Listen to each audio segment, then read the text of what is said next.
First time நம்ம passport எடுக்க போகிறோம் அப்படின்னா அதுக்கு ஃபஸ்ட்லேருந்து லாஸ்ட் வரைக்கும் என்னென்ன ப்ரொசீஜர் அப்படின்றத இந்த வீடியோவில் நான் ஷேர் பண்ணியிருக்கேன். நான் ஃபஸ்ட் டைம் வந்து பாஸ்போர்ட் ஆஃபீஸ் போகும்போது பெரிய லாங் ப்ராசஸ்ன்னு நினச்சேன். ஆனால் ஒன்றுமே இல்லை. 1 வீக்லேயே எனக்கு பாஸ்போர்ட் எல்லாம் இன்க்ரியூ முடிஞ்சு கைக்கு வந்துருச்சு. இதுக்கான கவர்மெண்ட் ஃபீஸ் எவ்வளோன்னு பார்த்தீங்கன்னா ₹1500 சார்ஜ் பண்ணுவாங்க பெரியவங்களுக்கு. குட்டி பசங்களுக்கு அப்படின்னா ₹900 வந்து சார்ஜ் பண்ணுவாங்க.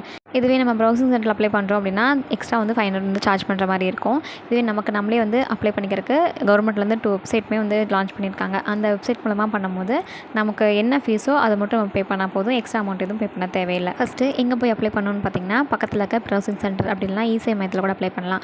அதுவும் இல்லை அப்படின்னா நமக்கு வந்து நம்ம கையில் இருக்க மொபைலில் வச்சு நம்மளே வந்து அப்ளை பண்ணிக்கலாம். இதில் வந்து டேட் வந்து நம்ம வந்து ஃபிக்ஸ் பண்ணிக்கிற டேட் தான். 3 டேஸ்க்குள்ளே நம்ம எப்போ வேணால் வந்து போய்க்கலாம். ஆனால் டைமிங் வந்து அவங்க கொடுக்குற டைம் தான். ஷெட்யூல் டைமுக்கு 10 நிமிஷம் முன்னாடி நம்ம போயிட்டோம் அப்படின்னா நமக்கு கொஞ்சம் ஃப்ரீயாக இருக்கும். அதுக்கப்புறம் என்னென்ன டாக்குமெண்ட்லாம் கேட்பாங்கன்னு பார்த்தீங்கன்னா நான் இருக்கிற எல்லா டாக்குமெண்ட்டுமே எடுத்துகிட்டு போயிருந்தேன். அவங்க கேட்டது வந்துட்டு என்னோடய 12th மார்க் ஷீட்டும் என்னோடய ஆதாரோட ஆதார் மட்டும் தான் கேட்டிருந்தாங்க. நம்ம டீட்டெயில்ஸ்லாம் கொடுத்து அப்பாயின்மெண்ட் போட்டாச்சு. அடுத்த நாள் இன்டர்வியூவும் போயாச்சு. இன்டர்வியூவில் என்னென்ன பண்ணுவாங்க அப்படின்னு பார்த்தீங்கன்னா நம்ம அப்பாயின்மெண்ட் டைமுக்கு தான் கரெக்டாக நம்மளை உள்ளே விடுவாங்க. நம்ம உள்ளே போனதும் நம்ம டாக்குமெண்ட்லாம் கிராஸ் செக் பண்ணிவிட்டு கவுண்டர் போக சொல்லுவாங்க. மொத்தம் 4 கவுண்டர் இருக்கும். அதில் கவுண்டர் போனதும் நம்மளை வந்து ஃபோட்டோ எடுத்துகிட்டு நம்ம ஃபிங்கர் பிரிண்ட் வந்து எடுத்துப்பாங்க. அதுக்கப்புறம் பிசின்னு 2 கவுண்டர் இருக்கும். இந்த 2 கவுண்டர்லேயும் நம்ம டாக்குமெண்ட்லாம் கிராஸ் செக் பண்ணிவிட்டு கரெக்டாக இருந்துச்சு அப்படின்னா நம்மளை அனுப்பிடுவாங்க.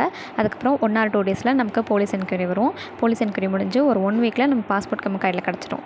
போலீஸ் என்கொயரியில் நம்மளோட ஒரிஜினல் ஃபோட்டோ கேட்பாங்க. அதுக்கப்புறம் நம்மகிட்ட கைரேகை வாங்கிட்டு நம்மகிட்ட சைனும் வாங்கிடுவாங்க. நம்ம ப்ரூஃபையும் ஒரு டைம் வந்து செக் பண்ணிடுவாங்க. அவ்வளோதான் ப்ரொசீஜர். ஃபஸ்ட் டைம் பாஸ்போர்ட் எடுக்க போகிறீங்க அப்படின்னா இந்த வீடியோ வந்து உங்களுக்கு கண்டிப்பாக யூஸ்ஃபுல்லாக இருக்கும்னு நினைக்கிறேன். ஃப்ரெண்ட்ஸ் அண்ட் ஃபேமிலிஸ்க்கு வந்து ஷேர் பண்ணி விடுங்க மறக்காமல். இதில் ஏதாவது டவுட் இருந்துச்சு அப்படின்னாலும் கமெண்ட் செக்ஷனில் எனக்கு சொல்லுங்கள். நான் கிளாரிஃபை பண்ணுறேன். தேங்க்யூ ஸோ மச் ஃபார் வாட்சிங். பை.